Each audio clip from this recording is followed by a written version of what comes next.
The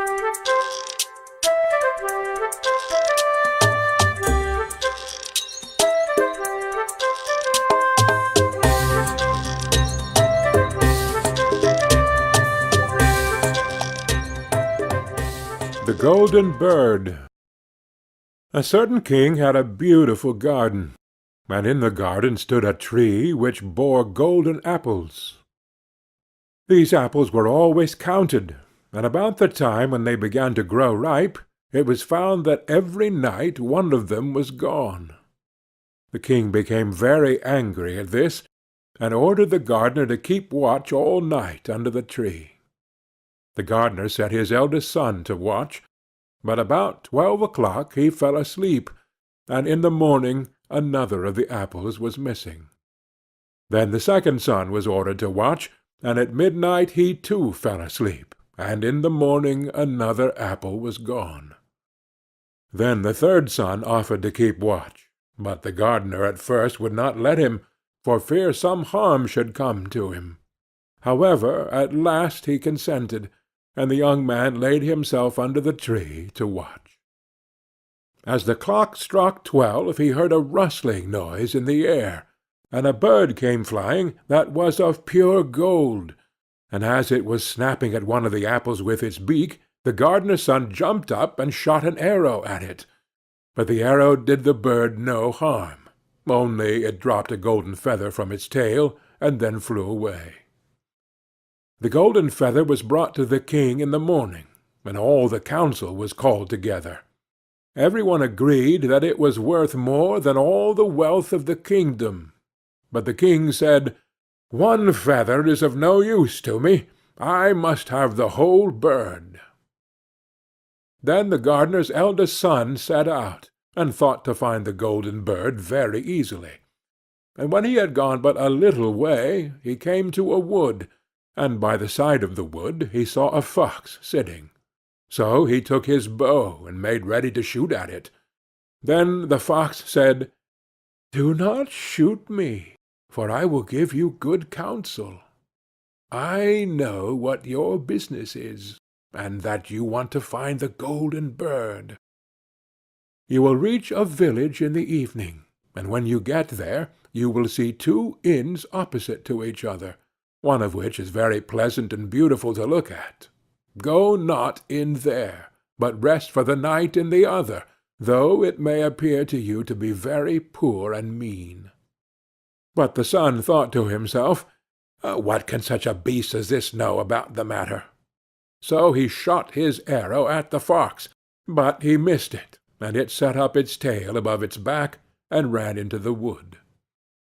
Then he went his way, and in the evening came to the village where the 2 inns were, and in one of these were people singing and dancing and feasting, but the other looked very dirty and poor. "I should be very silly," said he, "if I went to that shabby house, and left this charming place." So he went into the smart house, and ate and drank at his ease, and forgot the bird, and his country too. Time passed on, and as the eldest son did not come back, and no tidings were heard of him, the second son set out, and the same thing happened to him. He met the fox, who gave him the good advice. But when he came to the 2 inns, his eldest brother was standing at the window where the merrymaking was, and called to him to come in. And he could not withstand the temptation, but went in, and forgot the golden bird and his country in the same manner. Time passed on again, and the youngest son too wished to set out into the wide world to seek for the golden bird. But his father would not listen to it for a long while, for he was very fond of his son, and was afraid that some ill luck might happen to him also, and prevent his coming back. However, at last it was agreed he should go, for he would not rest at home. And as he came to the wood, he met the fox, and heard the same good counsel. But he was thankful to the fox, and did not attempt his life as his brothers had done. "Sit upon my tail, and you will travel faster." So he sat down, and the fox began to run, and away they went over stock and stone so quick that their hair whistled in the wind. When they came to the village, the son followed the fox's counsel, and without looking about him went to the shabby inn, and rested there all night at his ease. In the morning came the fox again, and met him as he was beginning his journey, and said, "Go straight forward till you come to a castle, before which lie a whole troop of soldiers fast asleep and snoring. Take no notice of them, but go into the castle, and pass on till you come to a room where the golden bird sits in a wooden cage. Close by it stands a beautiful golden cage, but do not try to take the bird out of the shabby cage and put it into the handsome one, otherwise you will repent it." Then the fox stretched out his tail again, and the young man sat himself down, and away they went over stock and stone till their hair whistled in the wind. Before the castle gate all was as the fox had said, so the son went in and found the chamber where the golden bird hung in a wooden cage, and below stood the golden cage, and the 3 golden apples that had been lost were lying close by it. Then thought he to himself, "It will be a very droll thing to bring away such a fine bird in this shabby cage." So he opened the door and took hold of it, and put it into the golden cage. But the bird set up such a loud scream that all the soldiers awoke, and they took him prisoner and carried him before the king. The next morning the court sat to judge him, and when all was heard, it sentenced him to die, unless he should bring the king the golden horse which could run as swiftly as the wind, and if he did this, he was to have the golden bird given him for his own. So he set out once more on his journey, sighing and in great despair, when on a sudden his friend the fox met him, and said, "You see now what has happened on account of your not listening to my counsel. I will still, however, tell you how to find the golden horse, if you will do as I bid you. You must go straight on till you come to the castle where the horse stands in his stall. By his side will lie the groom, fast asleep and snoring. Take away the horse quietly, but be sure to put on the old leathern saddle upon him, and not the golden one that is close by it." Then the son sat down on the fox's tail, and away they went over stock and stone till their hair whistled in the wind. All went right, and the groom lay snoring with his hand upon the golden saddle. But when the son looked at the horse, he thought it a great pity to put the leathern saddle upon it. "I will give him the good one," said he. "I am sure he deserves it." As he took up the golden saddle, the groom awoke, and cried out so loud that all the guards ran in and took him prisoner, and in the morning he was again brought before the court to be judged, and was sentenced to die. But it was agreed that, if he could bring thither the beautiful princess, he should live, and have the bird and the horse given him for his own. Then he went his way, very sorrowful, but the old fox came, and said, "Why did you not listen to me? If you had, you would have carried away both the bird and the horse. Yet will I once more give you counsel. Go straight on, and in the evening you will arrive at a castle.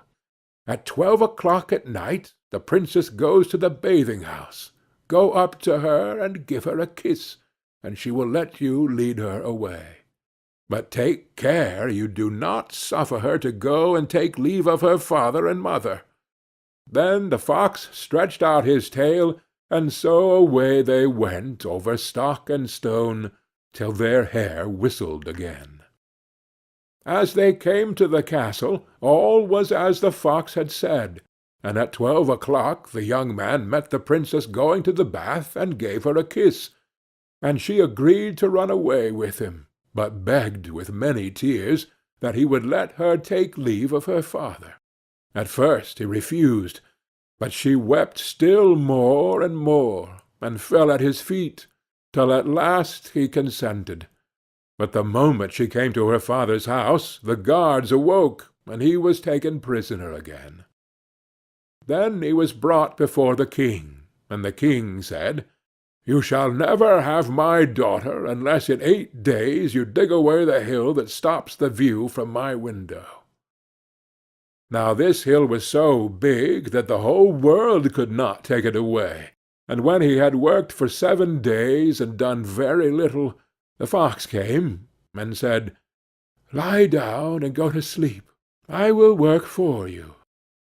And in the morning he awoke, and the hill was gone. So he went merrily to the king, and told him that now that it was removed, he must give him the princess. Then the king was obliged to keep his word, and away went the young man and the princess. The fox came and said to him, "We will have all 3, the princess, the horse, and the bird." "Ah," said the young man, "that would be a great thing, but how can you contrive it?" "If you will only listen," said the fox, "it can be done. When you come to the king, and he asks for the beautiful princess, you must say, 'Here she is.' Then he will be very joyful, and you will mount the golden horse that they are to give you, and put out your hand to take leave of them. But shake hands with the princess last. Then lift her quickly onto the horse behind you, clap your spurs to his side, and gallop away as fast as you can." All went right. Then the fox said, "When you come to the castle where the bird is, I will stay with the princess at the door, and you will ride in and speak to the king, and when he sees that it is the right horse, he will bring out the bird. But you must sit still, and say that you want to look at it to see whether it is the true golden bird. And when you get it into your hand, ride away." This too happened as the fox said. They carried off the bird, the princess mounted again, and they rode on into a great wood. Then the fox came and said, "Pray kill me, and cut off my head and my feet." But the young man refused to do it, so the fox said, "I will at any rate give you good counsel. Beware of 2 things. Ransom no one from the gallows, and sit down by the side of no river." Then away he went. "Well," thought the young man, "it is no hard matter to keep that advice." He rode on with the princess, till at last he came to the village where he had left his 2 brothers, and there he heard a great noise and uproar, and when he asked what was the matter, the people said, "2 men are going to be hanged." As he came nearer, he saw that the 2 men were his brothers, who had turned robbers. So he said, "Cannot they in any way be saved?" But the people said no, unless he would bestow all his money upon the rascals and buy their liberty. Then he did not stay to think about the matter, but paid what was asked, and his brothers were given up, and went on with him towards their home. And as they came to the wood where the fox first met them, it was so cool and pleasant that the 2 brothers said, "Let us sit down by the side of the river and rest a while to eat and drink." So he said, "Yes," and forgot the fox's counsel, and sat down on the side of the river. And while he suspected nothing, they came behind and threw him down the bank, and took the princess, the horse, and the bird, and went home to the king their master, and said, "All this have we won by our labour." Then there was great rejoicing made, but the horse would not eat, the bird would not sing, and the princess wept. The youngest son fell to the bottom of the river's bed. Luckily it was nearly dry, but his bones were almost broken, and the bank was so steep that he could find no way to get out. Then the old fox came once more, and scolded him for not following his advice. Otherwise no evil would have befallen him. "Yet," said he, "I cannot leave you here, so lay hold of my tail and hold fast." Then he pulled him out of the river, and said to him, as he got upon the bank, "Your brothers have set watch to kill you if they find you in the kingdom." So he dressed himself as a poor man, and came secretly to the king's court, and was scarcely within the doors when the horse began to eat and the bird to sing, and the princess left off weeping.